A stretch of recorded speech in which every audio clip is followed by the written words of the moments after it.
Hello, my name is Seamus McNally, and this is New York Station 5. Following the scandals in the Kansas-Nebraska Act, Kansas has been stricken with a wave of abolitionist violence. Our fine reporter, Jebediah, has the full details on what's going on, really, in Kansas. Thank you, Seamus. You may recall that back in 1854, the population of Kansas inexplicably tripled during the polling process with regards to slavery. We later learned that thousands of Missourians had traveled to Kansas to vote in favor of slavery illegally. In fact, out of roughly 3,000 votes, about 2,000 were illegitimate.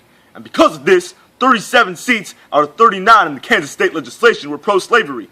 In the following year, Kansas voted on whether or not to be considered a slave state. Due to an overwhelming 3-1 advantage, Kansas was voted to be a slave state once again because of the Missourians crossing the Kansas border.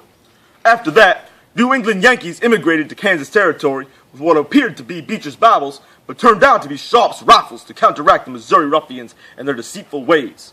In response to the disputed votes and rising tension, Congress sent a committee to Kansas.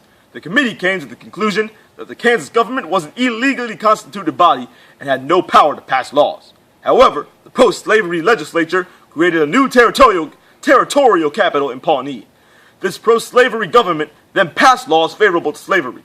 Anti-slavery Kansans met to reject the pro-slavery laws. This ended with them writing the Topeka Constitution. Later, John Brown came to Kansas territory to fight slavery. I sat down with Mr. Brown to discuss his abolitionist efforts.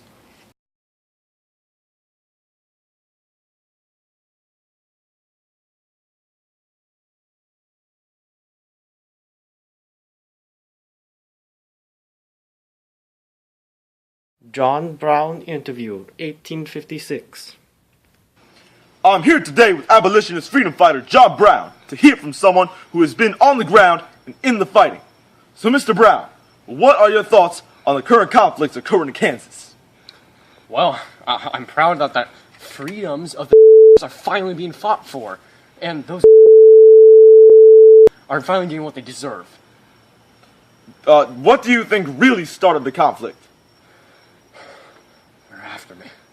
Sorry. Those Missouri ruffians coming over trying to force their pro-slavery. Those piles of are finally.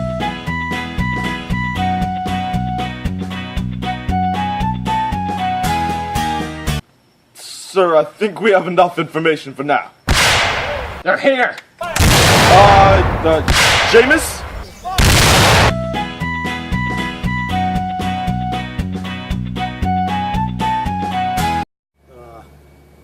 Thank you, Jebediah. And now another interview with a Missourian ruffian. Missouri Ruffian interview, 1856. Good day to you, sir. We have heard that you are part of the pro-slavery side. Yes, that is true. I believe that Holy sh**!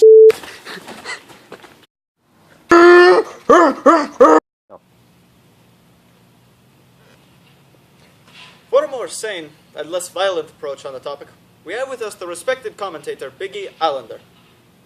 Thank you for having me, Seamus. It's always a pleasure to have you on, Biggie. Now, what is your analysis of the recent developments in Kansas? In my mind, this recent wave of violence in Kansas is a result of the decision to allow popular sovereignty. The nation told Kansas to sort itself out, and it did so the only way it knows how, with extreme prejudice and militant zeal. Both sides feel they have the high ground, and both feel that they have the one legitimate government of Kansas. The officially recognized pro-slavery government was voted in by Missouri rather than Kansas, and the anti-slavery unofficial government was only voted for by the local abolitionists. I think John Brown is fighting for a worthy cause, the end of slavery, but I feel that his methods far outweigh his means. Whether you are for or against slavery, I don't think any sane citizen in this great nation believes that hacking people apart with broadswords in the middle of the night is a sane way to get your point across. Thank you for sharing the analysis of the situation. This concludes the newscast for today. Thank you for watching, and come back tomorrow for a more up-to-date newscasts.